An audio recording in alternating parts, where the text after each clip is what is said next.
Bom dia a todos. A palavra escolhida hoje é João 8, do 1 ao 11. João, capítulo 8, versículos do 1 ao 11. E a palavra diz o seguinte: Jesus, no entanto, foi para o Monte das Oliveiras.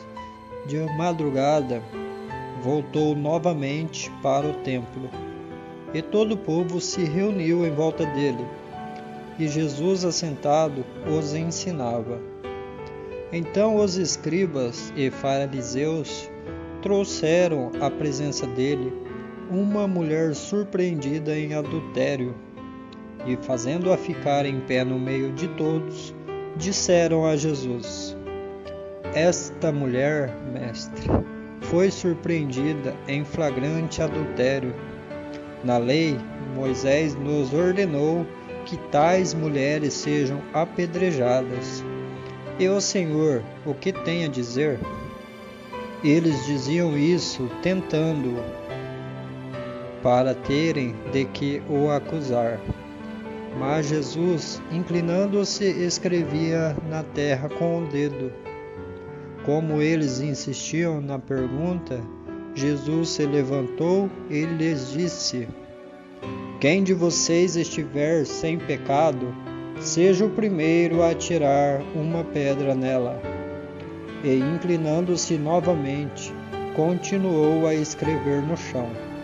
Mas eles, ouvindo essa resposta, foram saindo um por um, a começar pelos mais velhos até os últimos, ficando só Jesus e a mulher em pé diante dele. Levantando-se, Jesus perguntou a ela: Mulher, onde estão eles? Ninguém condenou você? Ela respondeu: Ninguém, Senhor. Então Jesus disse: Também eu não a condeno. Vá e não peque mais.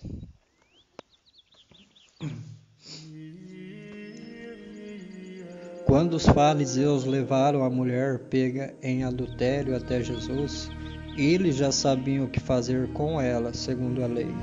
Mas o que realmente eles queriam era testar Jesus, ou seja, se Jesus mandasse apedrejar ela, ele estaria indo contra o que falavam dele, que ele era bondoso, manso e humilde de coração e misericordioso.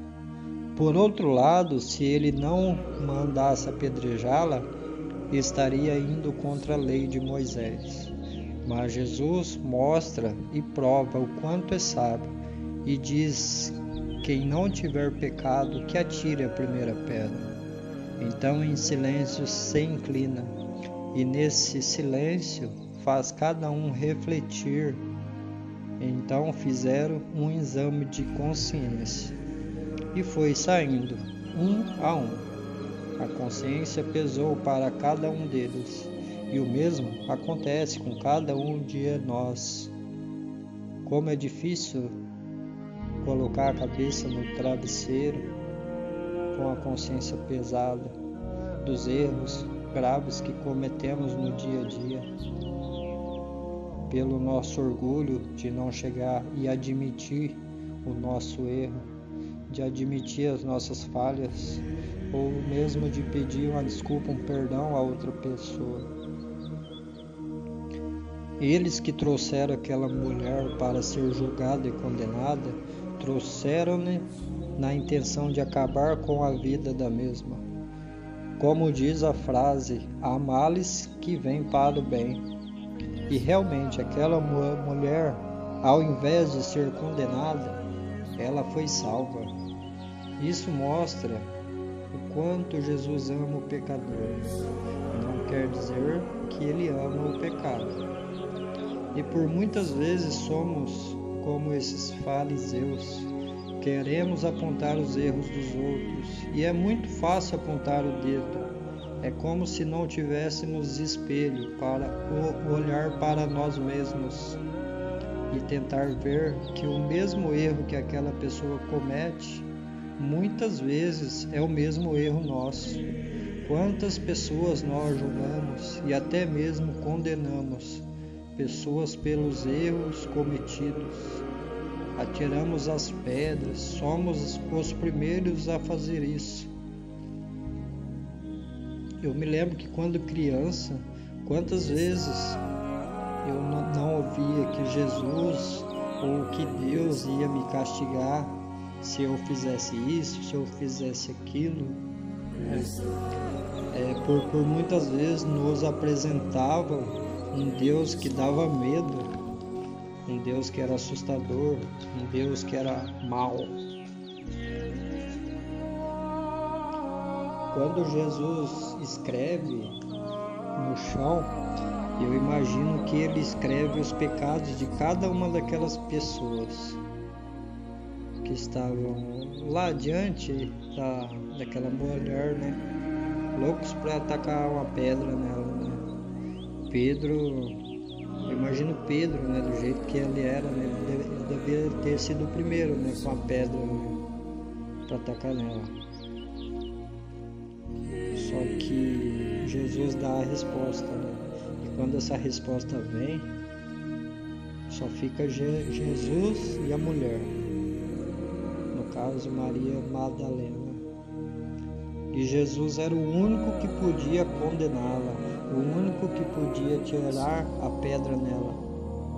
Mas ela surpreende. Ela não, desculpa.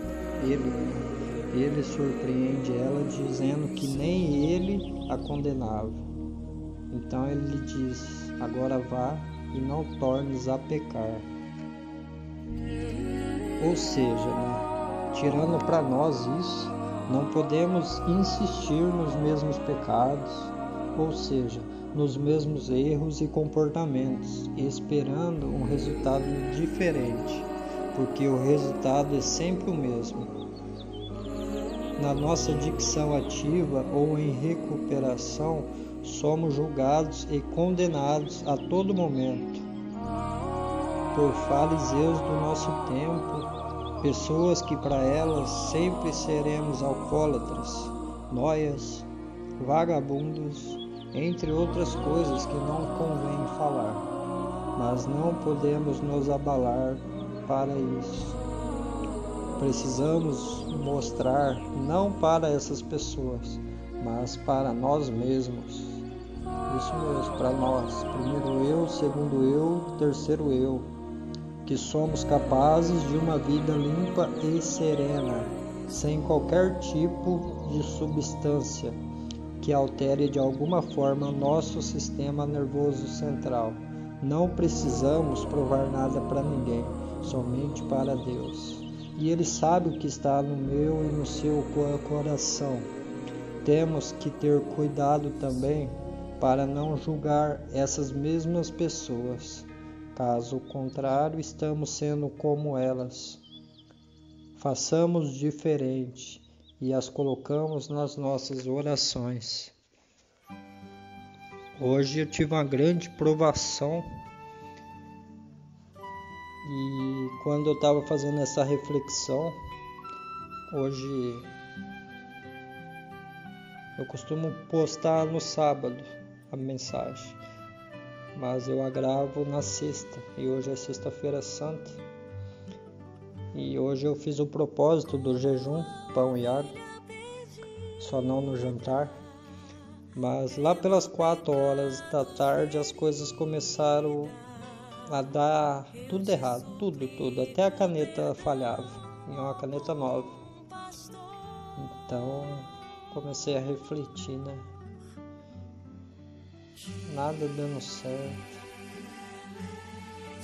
Tinha perdido até a minha cama, né? Voltei a dormir no chão. O irmão tinha ido embora daqui do projeto, onde eu faço um trabalho voluntário. Ele foi embora, eu fiquei com a cama, agora ele voltou, eu voltei pro chão, né? Só que ele usou da malandragem, só que eu usei da humildade, né? Eu cedi o lugar de volta, né? Mesmo ele contando uma mentira, né?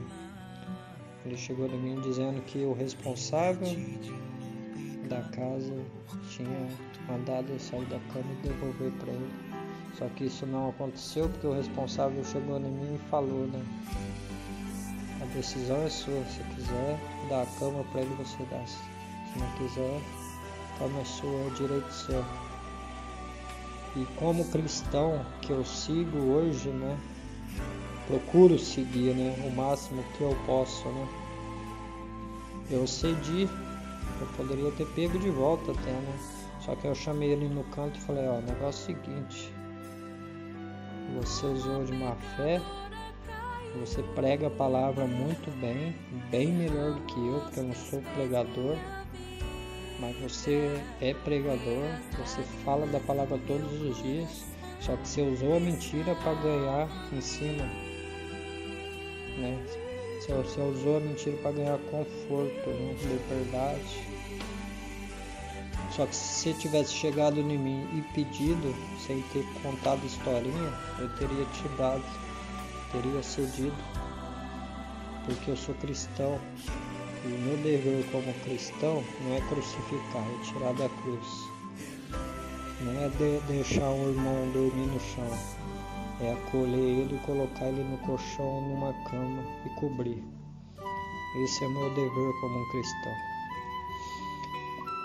Então me veio a palavra que está em Marcos, capítulo 15, versículo 34, que diz o seguinte, Marcos 15, 34. Pelas 3 horas da tarde, Jesus deu um forte grito, Eloi, Eloi, lama sabachthani, que quer dizer, meu Deus, por que me abandonaste? Essa palavra me veio na cabeça porque eu estava numa lamúria, estava numa reclamação depois de tudo que aconteceu. Fiquei imaginando, larguei um quarto com a cama muito boa, né? Diga-se de passagem, cama box, macia, meu guarda-roupa, minha internet, né? A TV que eu podia estar assistindo minha Netflix agora. A região minha é quente, né? E tô aqui. Aqui é frio. Tô dormindo no chão. Passo por provações diariamente. Eu fico imaginando qual é o propósito de Deus na minha vida, né? Para eu largar, digamos, entre aspas, né, as coisas boas, para buscar, para estar vivendo coisas que muitas vezes me fazem querer desistir.